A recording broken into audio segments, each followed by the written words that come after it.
అందరికీ జై శ్రీరామ్. క్రైస్తవుడగు నేను యేసు విషయంలో నేను చెప్పుచున్నటువంటి సాక్ష్యము.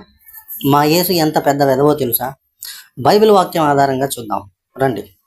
లూకా 17:2 వాడి చిన్నవానిలో ఒకనికి అభ్యంతరము కలుగజేయుట కంటే వాని మెడకు పెద్ద తిరుగటి రాయి కట్టబడి మిక్కిలి లోతైన సముద్రంలో పడద్రోయబడుట వానికి మేలు.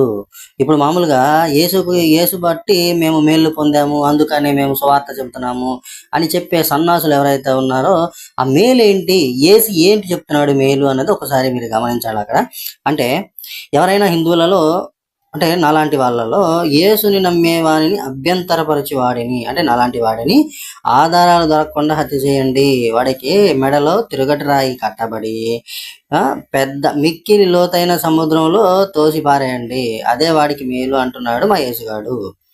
ఎవరికి ఆధారాలు కూడా దొరకవు, అలా తీసుకెళ్ళి రాయి కట్టి పడేస్తే యెహోవానే కాదు యేసు కూడా యేసేమని చెప్తున్నాడు.